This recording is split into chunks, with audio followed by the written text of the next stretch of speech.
para tener una visión global, es importante que nos vayamos al resto de países del bloque del Este a ver cuáles eran los coches que se producían en cada país. El primer país por el que vamos a pasar es la República Checa. Yo creo que la República Checa y los Skoda son probablemente los coches del Este con una filosofía más occidental. Sí, yo creo que sí. Al final es lo que te he dicho al principio. Eran vehículos de renombre en aquella época, eso, años 30 y tal. Luego es verdad que vino la época, digamos, de bajo coste, de que no nos vamos a centrar tanto en el automóvil privado, que bueno, al final, y esto es un inciso que voy a hacer, el ciudadano de aquella época lo que quería, igual en un régimen un poquito más autoritario, como podía ser la Unión Soviética o países satélites, como puede ser en este caso, llevar un coche privado al final era un símbolo de libertad para ellos. Así que era una forma bueno, de decir, joder, he conseguido tener un automóvil privado, es como un logro. En esa época era algo muy importante, algo que creo que ahora nos están quitando un poco, ¿no? Con tanto Sí, coche ¿cómo se diría? Bueno, aparte de restricciones para poder circular en centros de ciudades, te iba a decir con el renting, que ya los coches no son tuyos, pero bueno, no es un tema que quiera tocar ahora hablar de estos coches. La fíjate, verdad que los eran Skoda, coches muy interesantes estos Skoda. sí, eran muy interesantes porque a nivel técnico tenían su motor trasero, una tracción trasera. A nivel estético, por ejemplo, el Rapid me parece Mm. un vehículo bastante bonito para la década de los 70. Y estos vehículos recibían siempre, como he dicho antes, había que estar autorizado por el máximo organismo de la Unión Soviética en materia industrial para seguir desarrollando sus vehículos. Y los Skoda, al parecer, sufrieron constantes retrasos porque parece ser que las cualidades y las prestaciones que tenían estos vehículos estaban por delante de las de algunos Ladas de la misma época. Pues sí, no te quepa ninguna duda, porque Skoda al final tenía pues tecnología bastante interesante, como por ejemplo estos coches creo que tenían el motor de aluminio, bueno, y que al final eran coches eso, que igual no interesaba que, que molestasen a sus hermanos mayores, pero ya te digo, sin querer meterme así mucho en temas de política, puede que esa fuera la razón, sí. En el año, ya a finales de la década de los 80, aparece el Skoda Favorit, uno de los primeros coches del este con tracción delantera, con un motor transversal. Este coche se diseñó a inicios de la década de los 80, pero otra vez los problemas de financiación hacen que la producción no llegue hasta el año 1987. Es un coche diseñado por Bertone, Eso es. y es probablemente uno de los productos más homogéneos y de más calidad que podemos encontrar en los vehículos del este de aquella época. Sí, yo esto ya lo había dicho en algún vídeo mío y el Favorit era el coche, digamos, con más pretensiones occidentales que podíamos encontrar en esa época. O sea, y apoyarse ya en un diseñador occidental tan de renombre como Bertone indicaban que querían ir por otro camino. Ya también eran tiempos igual que en la Unión, esto es en la Unión Soviética, ¿no? Pero eran tiempos de cambio, la perestroika y todo eso, así que igual yo creo que ya todo empezaba un poco a girar a ese sentido. Y bueno, y este coche, yo creo que salvo esta primera versión, así un poco con la parrilla un poco rara, y igual el interior también un poquito austero, en diseño nada que envidiarle a los coches occidentales de la época. Un modelo que salió en el 87, como has dicho, y que ya sus primeros prototipos venían de finales de los 70. Ya creo que de los diseños más conseguidos que hemos visto hasta ahora, parece un vehículo pues bastante completo. Nos Ya estaba vamos preparado. ahora,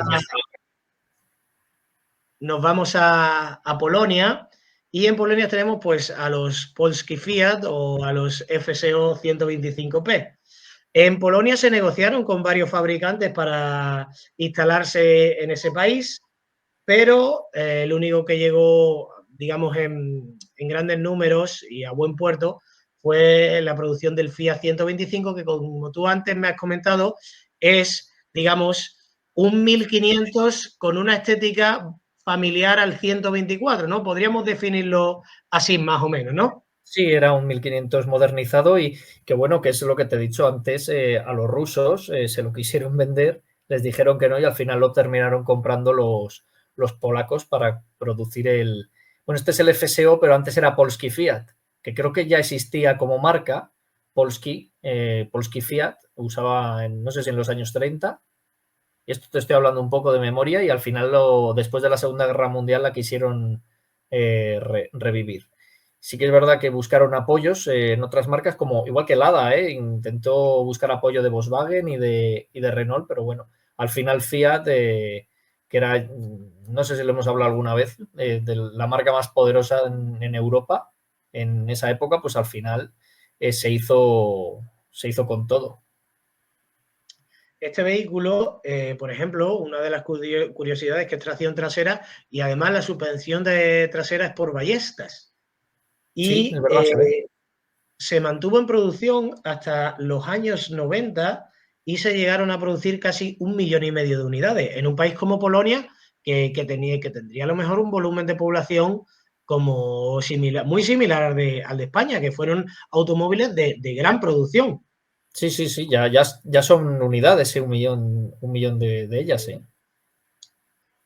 Este coche es el Polonez, que toma la base del que hemos visto antes, del Fiat 100, del FSO, Fiat o Polski Fiat 125P. Sin embargo, se le viste de una nueva carrocería, un nuevo interior y digamos que ya empieza un cierto desarrollo del automóvil polaco, que toma su propio camino, que Eso es. también se... Dime. No, no, digo que eso es que al final lo que querían, el coche aquí lo que vemos no deja de ser es un 1500. Lo que pasa es que está modernizado al final para darle su personalidad, ¿no? Querían hacer el coche polaco, bueno, ya tenían Polonia muchos más coches, pero eran casi todos eso, o Fiat, y bueno, querían darle ese tipo de personalidad. Un dato interesante, lo de FSO, que ya lo hemos visto con el 125P, eso es porque se cambió la fábrica. La fábrica de ahí, pues antes era la marca, era Polski Fiat, cuando cambió la fábrica lo pasaron a llamar FSO, que FSO no deja de ser el nombre de la fábrica. Bueno, en casi todos los países de la Unión Soviética, satélites y la Unión Soviética en sí, tú ves que casi todas estas marcas que terminan en AZ, eso es el acrónimo de Automóvil Zavody, la fábrica de automóviles. Lo mismo es con esto. No había marcas, había fábricas y ellas fabricaban. Y el nombre al final que se les ponía, el nombre de la fábrica. Algo similar como, bueno, ¿qué te voy a decir? Es Santana. Santana al final también Sí. es el nombre de la fábrica. Y aquí, mira, lo tengo al lado, la de Renault era la FASA, hasta que lo compró Renault en su no sé si en su totalidad o la mayor parte de eso. Pero al final era eso, no era el nombre de una marca, era el nombre de una fábrica. Es lo que le Fíjate daban. que en Santana, es que te iba a comentar porque ese coche me recuerda el frontal al Santana Aníbal y aparte de eso, Santana llegó a llamarse, la denominación de la empresa se llamaba Land Rover Santana y fabricaba el Land Rover Santana. Así que todavía, imagínate, no sé si habrá FSO, vehículo FSO, fueron todavía incluso más allá, ¿sabes? Sí, sí, sí, te entiendo perfectamente lo que quieres decir. Pero sí, sí. Y aquí También tenías se, el 126. También se produjo en Polonia el Fiat 126 o Fiat 126P. Desde el año 1973 al año 2000, este coche tuvo bastantes apodos. Uno de ellos era Maluch, que significa en español pequeñín. Y de este coche se llegaron a fabricar más de 3 millones de unidades. Supongo que, igual que el coche que movilizó a España fue el 600, en Francia fue el Renault 4 o el Citroën 2 caballos, supongo que para Polonia el equivalente es el Fiat o el Polski 126P, ¿no? Sí, casi cada país tenía uno de estos. Rusia fue el 2101, aunque he de decir que anteriormente también hubo coches, luego si quieres hablamos de ellos, que también tenían sus proyectos, y el de Polonia, sin duda, el que vino con la pretensión de movilizar el país, sin duda fue un coche asequible, y ya ves, 3 millones de unidades, que no todas se quedaron en Polonia, porque la fábrica esta, luego cuando la compró Fiat, e incluso antes de ser comprada por Fiat en su totalidad, exportó muchísimas unidades para otros mercados. Los de 5 puertas me parece que también eran... Uy, perdona, los de 3 puertas, los que tienen el portón trasero, los 126, creo que también son polacos. Y son Fiat, no son Polski. Yo creo que en España este coche se llegó a poder importar y además no tuvo cierto éxito, ¿puede ser? Sí, llegó el primero de estos, de los polacos, llegó a Canarias. Y creo que lo traía la misma Fiat. Pero claro, lo trajo una vez el 126... ¿cómo te diría yo? Empezó a llevarse a otros países aquí, o incluso aquí ya empezaba a producirse el 133, pero bueno, el primer intento fue en Canarias, que además allí hay una facilidad tremenda para importar los coches, y luego trajeron los FSM, que esos sí que digamos que eran los 126 adaptados al mercado polaco. Y esos se trajeron cuando ya dejó de producirse el 500. Uy, perdona, el 500 no, el 126 en Italia, quería decir. Ya por curiosidad, es que viendo la foto parece casi un coche de juguete. ¿Qué longitud puede tener un coche de estos? Esto no sé qué puede tener, ¿3 metros? Es que No tendrá, parece, no tendrá mucho más, ¿eh? sí, unos 320, porque un 580, que a partir del año 94 se empezaron a poner componentes del 580 en este tipo de vehículos, pero yo creo que el Fiat 580 medía 331 y este parece un poquito más pequeño todavía. Sí, este Puede tiene que ser ser más pequeño. de los coches más pequeños que yo haya visto. Nos vamos ahora a Rumanía y en Rumanía, pues Dacia, la marca que hoy es tan famosa, pues empieza a producir el Dacia 1300. Y Que evidencia lo importante que es tener un apoyo de una marca grande, ¿eh? El éxito de Dacia para tener detrás. Porque, y es lo que hemos dicho, dice, posiblemente sería el coche del pueblo rumano, sí, sin duda. Y estamos hablando de un coche grande, ¿eh? Pero bueno, es lo que había. Dacia de Contact, este, aquí conocido. de este vehículo se llegaron a fabricar, este vehículo ha tenido muchísimas variantes, ha estado en producción hasta el año 2006 y se han llegado a producir casi 2 millones de unidades de todas sus variantes, incluso en las últimas variantes podía llevar hasta el ABS en opción, lo cual hay cierto, no sé si desarrollo, pero hay cierta evolución de estos vehículos y cierta adaptación de tecnologías nuevas, porque no creo que nadie en la década de los 70 pensara que un Renault 12 podía llevar ABS. No, claro, pero bueno, eso sí que tiene una explicación, que es que en 2006, si no sé si, igual ahora me falla un poco la memoria, pero no sé si Rumanía ya formaba parte de la Unión Europea, entonces habría que cumplir normativa europea para estos coches. No sé si ya había llegado a entrar ya o fue unos años antes, pero yo creo que ya fue cuando tenían que quitar estos, vamos a llamarlos dinosaurios de la producción, ¿no?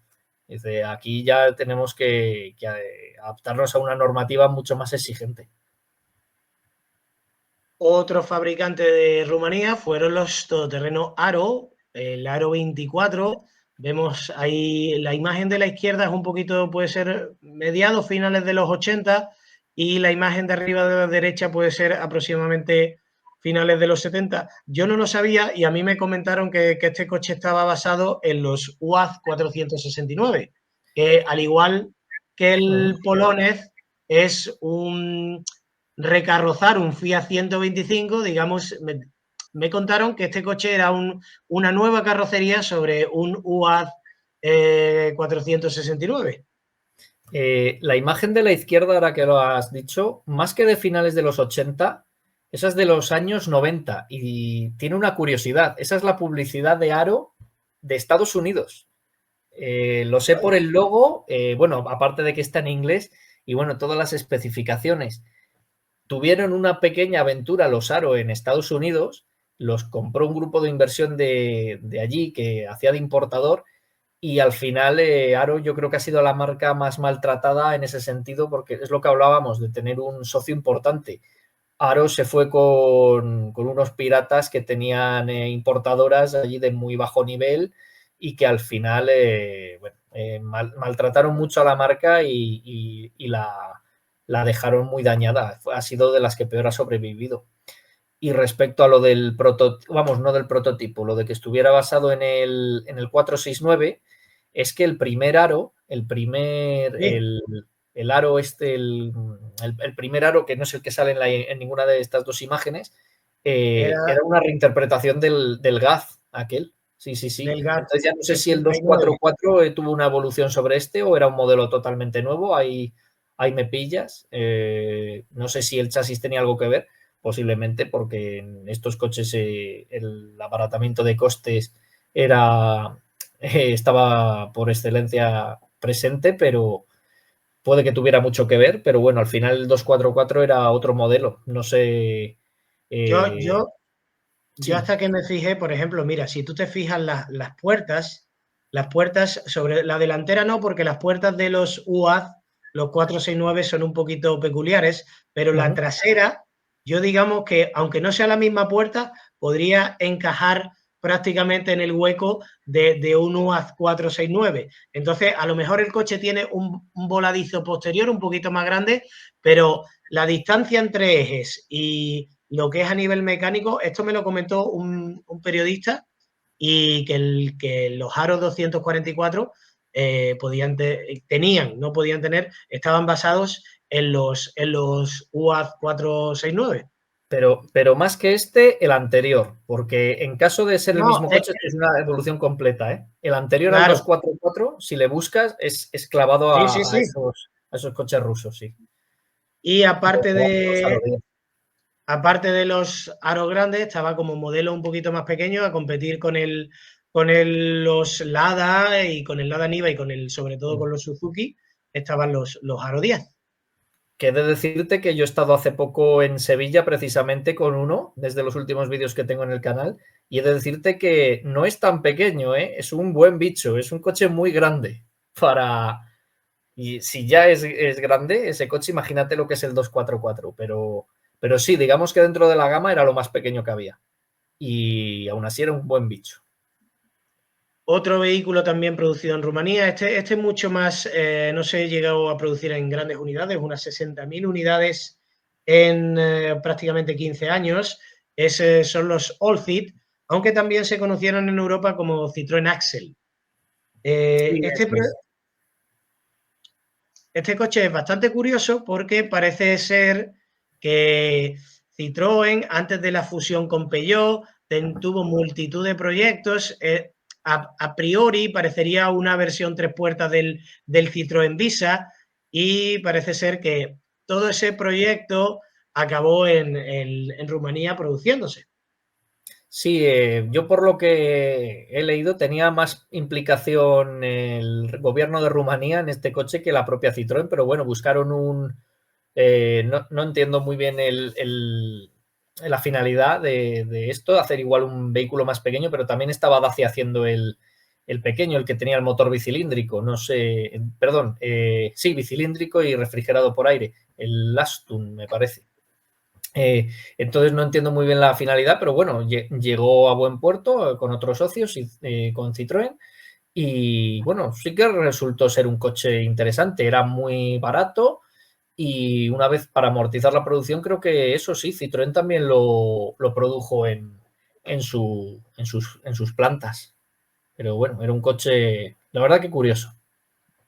Nos movemos ahora a Yugoslavia, donde aparece Zastava, que es Ujú. uno de sus primeros vehículos en producirse de manera local, fue el Zastava 750, que se produjo desde el año 1962 al año 1985. Este coche a simple vista es muy parecido pues, al SEAT 600 español.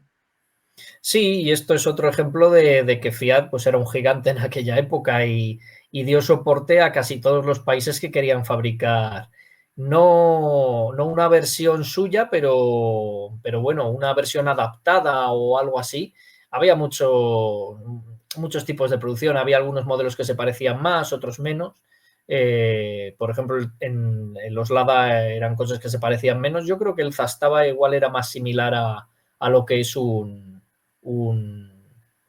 600. Lo veremos también con los Yugo. En este caso montaban motores Fiat, el motor 750, luego el 850. Y creo que Yugoslavia fue el último país en producir una variante del 600, si mal no recuerdo, ¿no? Creo que fue el que más lo alargó. Sí, porque en España que terminaron a mediados de los 70, puede ser, Sí, en el pero 73. Y estos este ya hace años. llegaron bien entrados los 80, ¿eh? De hecho, estos coches también llegaron a España. Los Zastava 750 y 850 entraron por Canarias. Fíjate que siempre se ha dicho que los italianos son muy buenos comerciantes y es increíble la de acuerdos que hicieron con países tan diferentes como España, la Unión Soviética, Polonia, Yugoslavia. La verdad es que es increíble la capacidad de vender la tecnología que tienen. El siguiente modelo de Zastava es el 101, un coche pues basado con la imagen del Fiat 128. Este vehículo se mantuvo en producción más de 30 años hasta el año 2008 y se produjeron más de 1,5 millones de unidades, lo cual es otra vez cifras de producción pues bastante altas, ¿eh? Sí, mira, y bueno, y esta versión me parece que es la de 5 puertas, que esa procedía de un diseño descartado que al final no hizo Fiat y se quedó en exclusiva Yugoslavia. Y ya te digo, y es un modelo también muy interesante. Además, ya este modelo empezaría a adoptar muchas de las cosas que veríamos luego en los Yugo, en los que, bueno, los que empezaron a llamarse Yugo hasta este momento eran Zastava. Pero sí, un 128 y bueno, este es un 128 recortado y esto sí que podemos decir que es el coche del pueblo yugoslavo. O sea, aquí es cuando, de hecho, lo quisieron hacer así, que querían hacer un coche también global en ese sentido, con esa visión y que llegase a todos lados, barato y interesante. Y esto en concreto es una publicidad de Estados Unidos, uno de los sitios a donde llegó. Sí, la verdad es que algunos publicistas que trabajaron con Yugo en aquella época, he visto anuncios, mira, he visto un anuncio donde sale un Ford muy antiguo, el Ford Model T, después el Volkswagen Escarabajo y después Yugo como poniéndolos al mismo nivel y dice como introduciendo la misma idea. Sí, al final era eso, al final era buscar eso, un coche barato y funcional. Y es lo que se intentó con el Yugo. Aparte de ser el coche yugoslavo por excelencia, eh, querían hacerlo. Fue igual otro intento, como hemos dicho con el Skoda, de hacer un coche global. Este sí que tuvo su golpe de suerte con Estados Unidos. Parece que le resultó un producto interesante a Malcolm Bricklin y anteriormente a Milo Kefur, que fue el primer importador, pero luego cedió la importación de estos coches en Estados Unidos. Pero sí. Unos importadores en Estados Unidos que también tontearon mucho incluso con Skoda, y todas las marcas raras las tocaron ellos. Y Este, era esto lo que buscaban en realidad. este vehículo se parece muchísimo al SEAT 127 de segunda serie. Creo que tienes un vídeo explicando las diferencias entre los dos, ¿puede ser? Sí, o más bien creo que desmintiendo que sea un 127 o ahora no recuerdo muy bien, mm, pero sí que hemos hecho vídeos hablando de que este coche, bueno, pues en realidad es eso, es un 128 recortado y tiene muchos elementos que los comparte con ese coche. E incluso el motor, bueno, el motor sí que compartió el 903 del 127. Y Y este, aquí bueno, fue. tenemos pues uno de los proyectos más ambiciosos de coches del este, ¿no? Sí, y Eh, además es lo que estamos diciendo. Este es otro intento por hacer un coche global. Yo creo que eso, Lada lo hizo con el Niva no estoy muy seguro de que lo quisieran hacer global. Lo que pasa es que le salió un producto muy bueno que lo entendió muy bien el resto del mundo. El Samara también era un coche redondo. El Skoda, el Yugo el Yugo 45, 55 con más o menos suerte. Y el Florida, pues quería ya mirar a otro tipo de mercado. Algo así como en esa época igual el Hyundai Pony, por ponerte un ejemplo, pues Sí. Yugo con el Florida quiso hacer algo parecido. La verdad es que fue, fíjate, hablo de la cifra, se invirtieron 150 millones de dólares de la época para realizar este vehículo, que según tengo entendido es de diseño de Giugiaro y parte de un descarte de un Fiat Tipo, que la verdad es que me parece un vehículo dentro de los cánones estéticos de los coches del este, me parece un vehículo bien parido y bastante avanzado para su época. Sí, bueno, además hay que recordar que Yugoslavia en esa época ya tenía una visión un poquito más occidental, no había tanta restricción, no era un régimen tan duro como, digamos, podía ser la Unión Soviética. Incluso, bueno, es que narices, Yugoslavia, dentro de ella había muchas fábricas europeas que luego estuvieron fabricando ahí. Los últimos Renault 4, los 4 Clan, se hacían en Yugoslavia y luego eran exportados al resto del mundo. Digamos que era un país que se miraba más en el espejo europeo y la forma de economía que tenían que en la Unión Soviética. Nos vamos de viaje ahora a la República Democrática Alemana, donde encontramos al Trabant. Este, no sé si era el Trabant o el Warburg. Este coche tenía una carrocería de fibra y llevaba motor de 2 tiempos, ¿puede ser? Sí, bueno, a ver, el chasis era de acero, ¿no? Pero la parte de fuera era lo que se llamaba Duroplast, que al final era, pues eso, era ropa vieja y, bueno, pues no vamos a decir basura, ¿no? Pero sí elementos reciclados y pegamento y al final, pues también una forma de buscar la economía. Alemania es verdad que sí que la Alemania del Este tuvo una visión bastante rara comparada con otros países porque estos son coches excesivamente sencillos, pero luego los miras de cerca y tienen soluciones que las verías en otros coches alemanes de la Alemania occidental. La verdad que cada país tiene su forma de hacer las cosas, ¿eh? Sí, de este último vehículo del este, de esta vuelta que hemos dado por prácticamente todos los países del bloque del este, está el Barbug, como dices tú, tiene un diseño un tanto, incluso para un coche de esta concepción, tiene un diseño un tanto extraño, ¿no?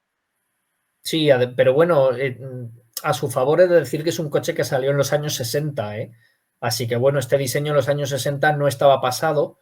Lo que pasa es que cuando llegó a España, que se hizo popular eso en los 80, además es decir que en España estos coches sí que vendieron bastante bien, ¿eh?